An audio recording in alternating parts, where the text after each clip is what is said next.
Hey, everybody, welcome to Hangin' and Sangin'. I'm Kelly McCartney from the Bluegrass Situation. With me today at Hillbilly Central, Will Hoge. How are you? I'm good. How are you? I'm a little wet. You're a little wet. Got a little damp on the way in. There's a torrential rainstorm happening outside. Yes, right as I started to unload the truck. It's yes, perfect. Yeah. I'm going to say that's the spirit of wailing. Big fan of the rain. Raining down on us. It's true. Yeah. We are in This is his spot. his shrine, so Yeah. we'll take it.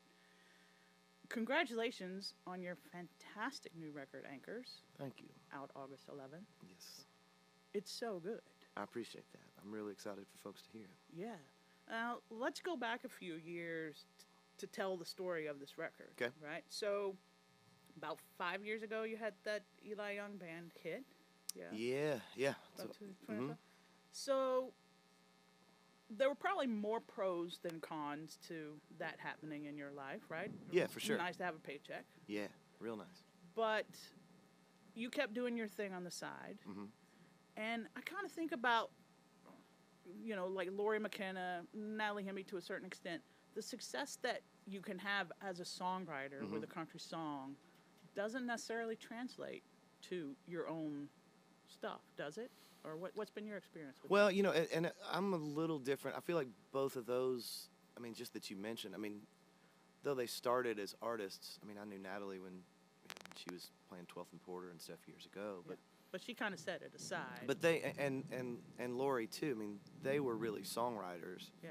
Whereas I was really just an independent artist, and then someone took a song off of one of my records, Right. and all of a sudden. That's kind of what happened with Lori and Faith Hill. Yeah. So. And then she's just had she's kind of Yeah. dove in and has Yeah. been incredibly successful in Yes. that. I never really. Didn't all of a sudden I was a songwriter. Right. And so that, I got to see behind the curtain a little bit with the success of Even If It Breaks Your Heart. And it was just interesting to have all of these folks within the genre and radio going, we love your stuff. We've been fans for a long time. And, Right. so cool to have a record of yours that we can play. And so then over the next couple records, there were this sort of this open door that it seemed like that was a place where maybe you could really grow an audience, and I didn't want to be the guy that didn't kind of get an invitation to the dance and not show Right. up with his best suit on. So Yeah. I tried my best to sort of make that work, and it's just It's a different thing. it's a different thing. It's just not, and it's not who I am. Right. And I didn't. It's not like I went and couldn't go make bro country records, but I feel like I tried to make the Sunday suit, nice haircut, polished up, Right. yes ma'am, yes sir version of Right. myself, and Right.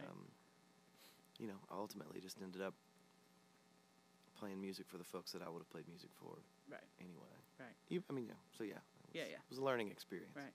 So between your last record, Small Town Dreams, and this one, you hit a little bit of a wall in there with all of that. So I take it like the writing and the music had become a little bit more of just a job than a career or a passion, right? Is that the Yeah. wall basically? Yeah, because that's really what happened. With Even If It Breaks Your Heart, all of a sudden somebody said, well, we'll pay you to be a songwriter. Right.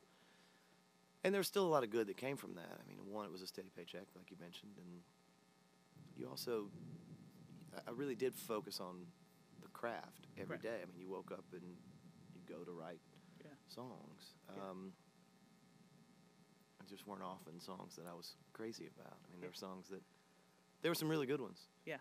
There were some great ones. There were also a lot that were like, yeah, I fulfilled my obligation today. Yeah. Um, It kind of reminds me a couple of times in my life I've taken cubicle jobs at like a label or a publishing company. And I had to look at it as I'm being paid to take a course. Yep. And, because I was working in like copyright and contracts and stuff. Yeah. So I learned all of that.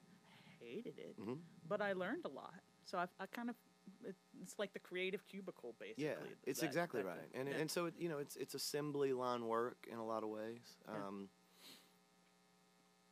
there's no shame in that. There's Right. guys and girls here that do that assembly line work really Incredibly well. well. Yeah. Really well. Yeah. And what I had to learn, over that 4-year process was, that's just not the job that I should be doing. Right. And, but it was it all seems totally fine now, but it was a gut punch as it kind of all came to a screeching halt. Right. So then you went out and just kind of played a bunch of shows on your own. Was it a process, like decompression process, or did it kind of all of a sudden you're like, all right, yeah, the spark is back?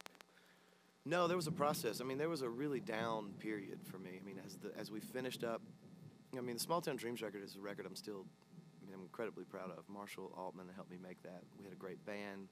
I really loved the songs. I mean, and we went out and did a lot of work behind that record. Yeah. That was really positive.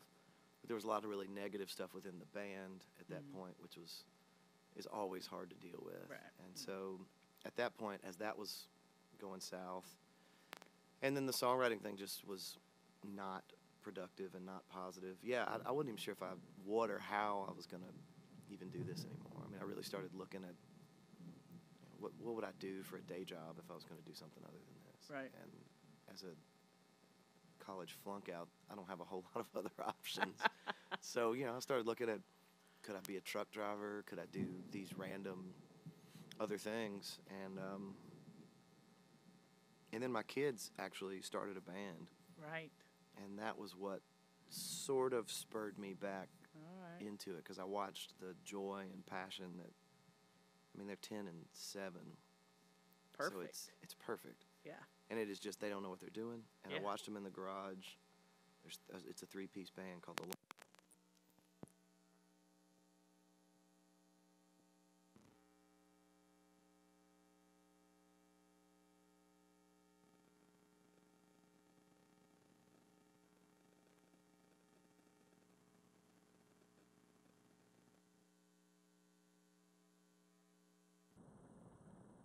Okay. Sorry, guys, we just had a little power outage in the studio here due to this Waylon Jennings related storm, we're going to call it. Hurricane Waylon. We're waiting for the thumbs up from the sound engineer. Well, everything needs to reboot. Oh, he's got to reboot everything. How about we take a pause and we'll be back live as soon as everything is booted up, so you don't have to just sit here watching us. We'll be back.